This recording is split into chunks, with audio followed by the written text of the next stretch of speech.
गरीब बार्बर।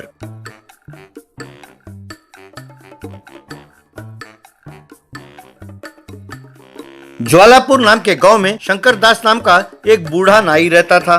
शंकर दास अपनी छोटी सी दुकान पर बहुत साफ सुथरा कटिंग और शेविंग का काम करता था। एक दिन एक लड़का उनके दुकान पर आया।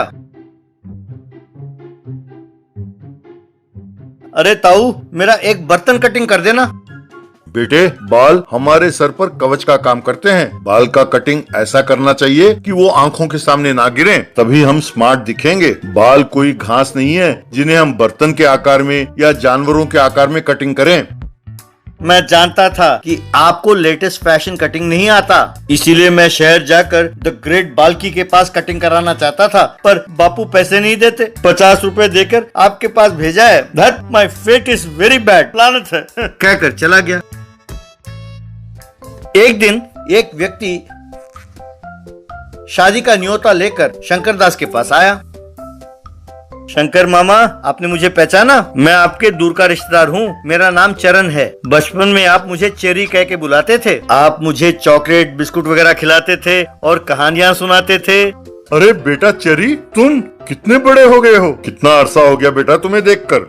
हाँ मामा जी, पढ़ाई करने शहर चला गया था, फिर यहाँ आना नहीं हुआ। अगले महीने मेरी शादी है, मैं आपको न्योता देने आया हूँ कहकर शादी का न्योता दिया। शंकर दास बहुत खुश हुआ। और बताइए मामा, धंधा कैसे चल रहा है? आपको और मामी जी को पैसों की तंगी तो नहीं है ना? अरे 1 साल पहले तक तो ठीक था बेटा, पर आजकल जवान लड़के मेरे दुकान पर नहीं आते हैं। सब कोई अजीबो गरीब स्टाइल की बात करते रहते हैं। आजकल तो दुकान का किराया भरना भी मुश्किल हो रहा है बेटा। तभी वहाँ पर एक और व्यक्ति। हाँ बेटे, पिछले 6 महीनों से मेरा बेटा बाल नहीं कटा रहा है। वो कहता है कि मैं सिर्फ शहर के बाल्की से अपना बाल कटवाऊंगा। कहता है उसके लिए 5000 रुपए चाहिए। अब वो अगर शहर साल में 5 बार गया तो उसके इंजीनियरिंग कॉलेज के लिए जितना फीस लगता है उतना खर्च करना होगा। समझ में नहीं आता कि मैं क्या करूं।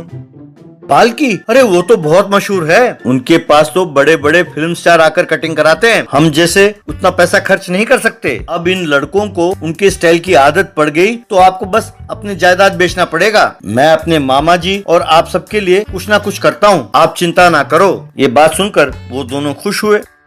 अगले दिन एक लड़के ने उस गांव के कॉलेज के बाहर कुछ पर्चे बांटे। उसमें लिखा था, बालों के बहादुर द ग्रेट बाल्की आपके गांव आने वाले हैं। वो अपने मोबाइल सैलून पर इस गांव के नौजवानों के बाल मुफ्त में ही काटने वाले हैं, यूं लिखा था। ये सुनकर लड़के सब बहुत खुश हुए। अगले दिन चरण एक अजीबोगरीब विग लगाकर एक बाइक पर मोबाइल सैलून का सेटअप लगाकर आया। उसने उस बाइक को कॉलेज के बाहर रोका। सब लड़के पहले से ही लाइन में खड़े थे। चरण उनसे, आप सब जानते हैं ना कि मेरा नाम बाल्की है। ये जानकर कि इस गांव में मेरा खूब डिमांड है, मैं यहाँ आपको डेमो देने आया हूँ। आज तो मैं मुफ्त में डेमो दूंगा, पर अगर आप लोग मेरे पास आए तो 5 से 10,000 रुपए भरने होंगे। एक और बात, मेरा स्टाइल बिल्कुल अलग है। एक बार आप लोगों ने अपना सर मेरे हाथों में दे दिया फिर हिल नहीं सकते। इसीलिए मैं पहले एग्रीमेंट पर आपसे साइन करा लूंगा। जिन्हें मंजूर हो वो आकर साइन करें। सब ने खुश होकर साइन किया। एक लड़का बहुत लंबे बालों के साथ आया। वो आकर उस बाइक में बैठा। सर, मैंने बहुत कोशिश की पर परफेक्ट शेप नहीं बनता बाल का मेरा। अब आप ही कुछ ना कुछ करो। अरे तुम्हारा स्टाइलिंग करना इतना आसान नहीं है बेटा, क्योंकि सबके बाल खेत में बोए हुए फसल की तरह सीधे होते हैं, पर तुम्हारे बाल तो जंगल में उगने वाले घास की तरह टेढ़े मेढ़े उग रहे हैं। इसीलिए कुछ बालों को जड़ से उखाड़ना होगा कहकर कटिंग प्लेयर निकाला। वो लड़का घबरा गया। भाई दर्द तो होगा लेकिन सहना होगा। तुम ये समझो कि ये भी टैटू लगवाने जैसी ही है। चरण ने एक फावड़ा लेकर उसके सिर पर कंघी तरफ फेरा।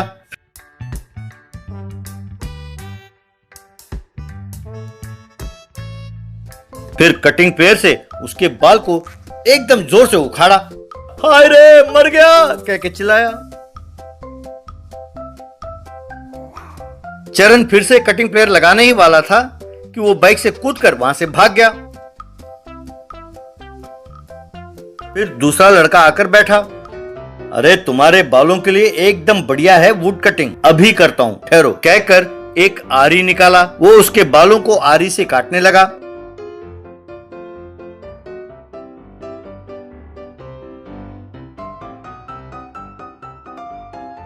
यूं चरण उन लड़कों का अजीबोगरीब कटिंग करके उन्हें भेज दिया।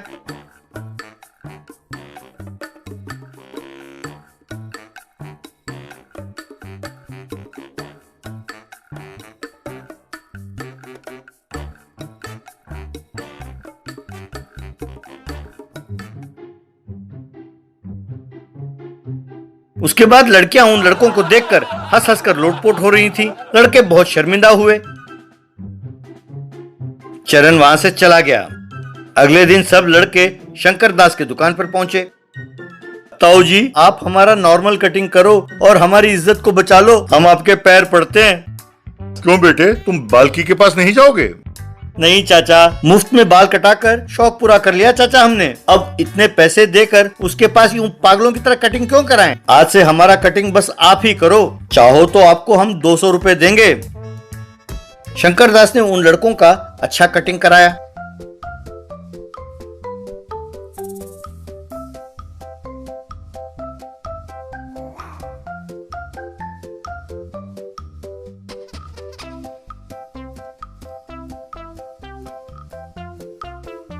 उसके बाद गांव के सरपंच ने चरण का सम्मान किया। तब शंकर दास चरण से, बेटे, बचपन में मैंने तुम्हें बहुत प्यार किया, तुमने इसका बदला इस गांव के बच्चों को बचाकर किया और मेरी भी भलाई की। समझ में नहीं आता कि मैं तुम्हारा धन्यवाद कैसे करूं।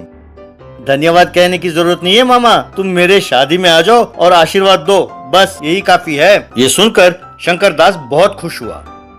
बेबी चिक रेस्क्यू।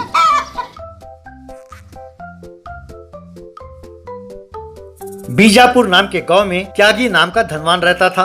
उसके बेटे का नाम सूरज था। उसे चिकन खाना बहुत पसंद था।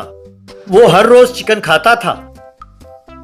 उसे अपना नाम पसंद नहीं था, तो इसलिए इंस्टाग्राम और फेसबुक पर अपने घर का नाम बीके के साथ सूरा जोड़कर बीके सूरा नाम रखा था। एक दिन वो खाना खा रहा था, तब उसके पिताजी, अरे कमबख्त, इतना बढ़िया नाम सूरज रखा, पर तुमने ये सूरा नाम क्या रखा है फेसबुक पर? परसों कोई मुझसे पूछ रहा था कि क्या बीके सूरा आपका बेटा है, तो मैं कंफ्यूज हो गया। गांव में पता है लोग तुम्हें क्या क्या बुलाते हैं? बीके सूरा नहीं, बकासुरा कहते हैं। क्या तुम ये बात जानते हो? इडियट कहकर डांटा।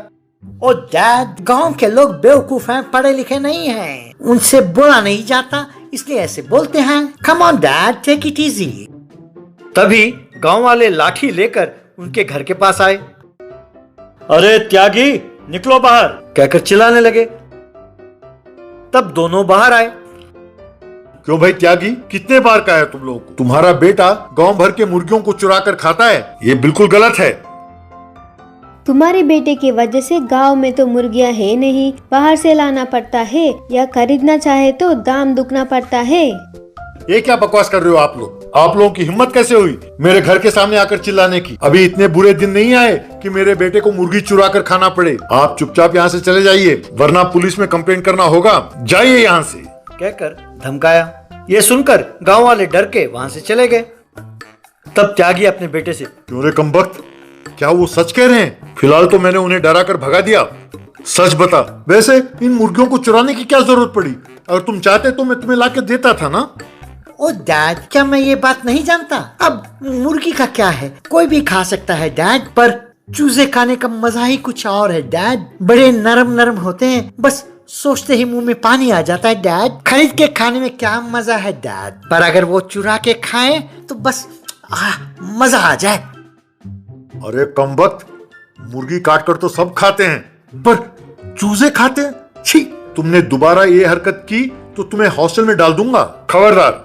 कह के उसे वार्निंग देकर चला गया। अरे बाप रे, पिताजी बहुत जिद्दी हैं, जो कहते हैं वो कर देंगे। इस बार फंसना नहीं चाहिए, कुछ नया सोचना होगा। यूं वो 4 बिल्लियां ले आया और उन्हें दूध पिलाकर पालने लगा।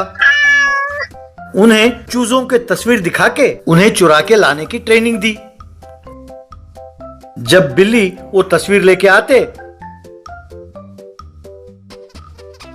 तो वो उन्हें दूध पिलाता था। इस तरह ये बिल्लियां सब ट्रेन हो गईं। वे रोज गांव भर में जाते और मुर्गी के चूजे पकड़कर लाकर सूरज को देते। वो उनकी तारीफ करके उन्हें दूध पिलाता था। उसी गांव में टिंकू नाम का एक लड़का कई चूजों को बड़े प्यार से पालते हुए उनके साथ खेलता था। एक बार उसने एक बिल्ली को एक चूजे को पकड़ते हुए देखा। बिल्ली भागने लगी तो वो इसके पीछे पड़ गया। बाद में उसने बिल्ली को मुर्गी के चूजे को सूरज को देते हुए देखा और फिर सूरज उस बिल्ली को दूध पिलाते हुए भी देखा। अरे बकासुरा, चोर कमीने, अब ये नया प्लान शुरू किया तूने। तुझे अच्छा सबक सिखाना होगा कमीने। यूं सोचकर बाद में गांव वालों के पास गया और उन्हें बुलाकर अपना सारा प्लान उन्हें समझाया। उस प्लान के अनुसार ये जानकर कि सूरज सुन रहा है, एक व्यक्ति टिंकू से, अरे टिंकू, सोचा था कि सूरज की मुसीबत टली तो अब ये क्या, बिल्लियां चूजे चुरा रही हैं? तुम अपने चूजों को संभाल के देखभाल कर रहे हो ना? हाँ चाचा, मैंने अपने मुर्गे के चूजों को घर के पास एक गड्ढे में छुपा के रखा है। इन चूजों को कोई भी ढूंढ नहीं निकल सकता चाचा, मैं बहुत होशियार हूँ। अरे बच्चू, तुम होशियार हो कि मैं आज रात को ही पता चल जाएगा। मूर्ख, कहकर उस रात को अपने बिल्लियों के साथ घर के पास आया। बाद में उस गड्ढे को देखा। तब टिंकू ने चुपके से रिमोट दबाया। तब गड्ढे से एक रोबो मुर्गी का चूजा बाहर निकला। उसे देखकर Suraj, go cat, get it, get it. तब बिल्ली ने आकर उस रोबोटिक चूजे को पकड़ा और उसे ले जाकर सूरज को सौंप दिया। शाबाश डियर कैट, शाबाश। अरे ये क्या, ये तो खिलौना लगता है। सोच रहा था कि उसके हाथ में रखा खिलौना धड़ाम से फटा। इससे उसका पूरा चेहरा काला पड़ गया। बाद में गांव वाले और पुलिस आए और उसे पकड़कर खूब मारा।